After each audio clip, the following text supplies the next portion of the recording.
Sumainyo ang Panginoon. At sumaiyo rin. Ang mabuting balita ng Panginoon ayon kay San Juan. Papuri sa iyo, Panginoon.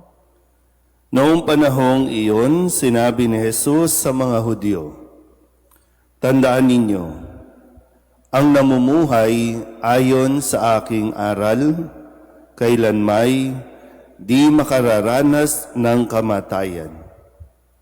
Sinabi ng mga Hudyo, "Ngayoy natitiyak naming inaalihan ka nga ng demonyo. Namatay si Abraham at ang mga propeta, pero sinasabi mong hindi mamamatay kahit kailan ang sinumang namumuhay ayon sa iyong aral. Dakila ka pa ba kaysa aming amang si Abraham? Siya'y namatay, gayon din ang mga propeta. Ano ba ang akala mo sa sarili mo?" Sumagot si Jesus, "Kung ako ang nagpaparangal sa aking sarili, iya'y walang kabuluhan. Ang aking Ama ang nagpaparangal sa akin at sinasabi ninyong siya ang inyong Diyos. Hindi ninyo siya nakikilala, ngunit siya'y nakikilala ko. Kung sabihin kong hindi ko siya nakikilala, ako'y magiging sinungaling na tulad ninyo. Subalit nakikilala ko siya at ginagawa ko ang kanyang sinasabi. Natuwa ang inyong amang si Abraham nang mabatid na makikita niya ang araw ng pagparito ko. Nakita nga niya ito at siya'y nagalak. Dahil dito'y sinabi sa kanya ng mga Hudyo, wala ka pang 50 taon at nakita mo na si Abraham?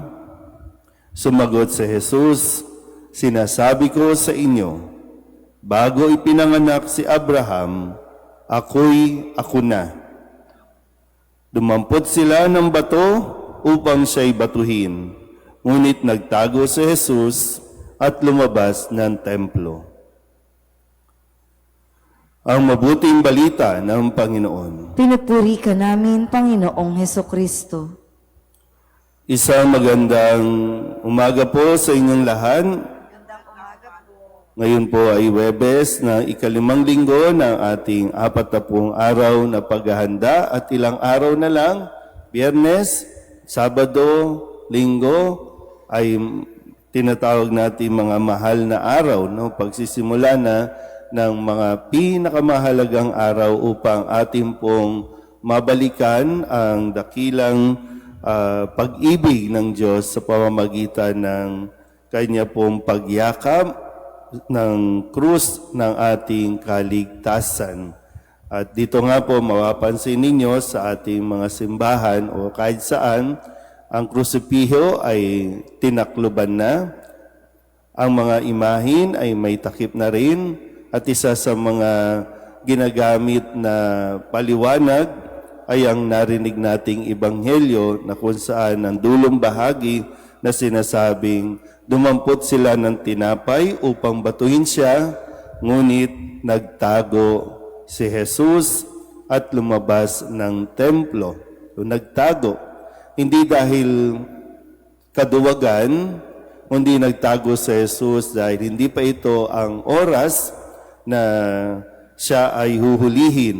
May tamang panahon, pero ito nga po ay nagtago si Jesus. Kung kaya, no, sa ating paningin at sa ating pong katisismo, kung nagtago ang Panginoon, magtatago din ang lahat ng kanyang nasasakupan o ang kanyang mga tagasunod. Kaya po may mga taklob o cover yung ating po mga imahin sa mga panahong ito. At marireveal yan, muli natin masasaksihan yan, sabi ko nga no, sa paghahayag na makikita natin si Kristo na nakapako sa krus pagdating ng Biyernes Santo.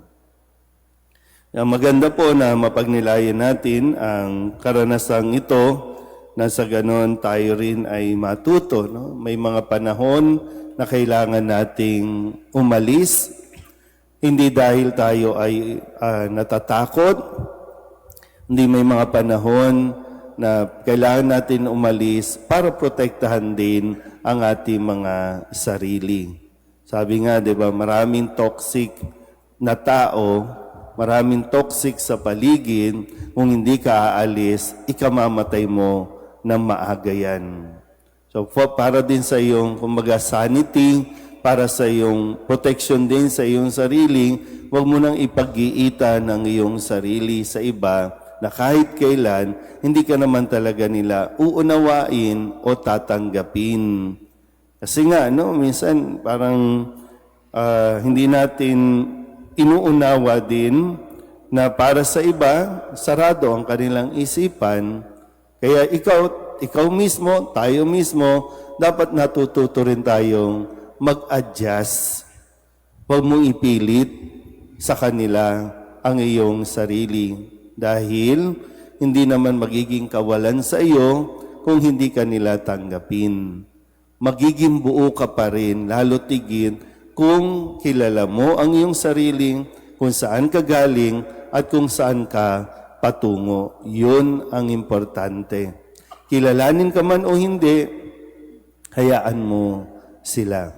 Basta't gawin mo kung ano ang mission mo, gawin mo kung ano ang dapat mong gawin, yun lang. Yun lang ang mahalaga.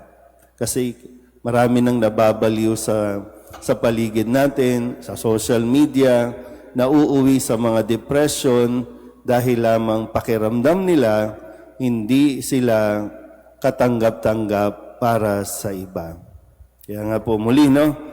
Matuto tayong tanggapin kung sino tayo bago natin ipilit na tanggapin tayo ng iba. At maraming pagkakataon, hindi ka nila tatanggapin. Muli, ang importante, ikaw, tanggap mo ang iyong sarili. Amen?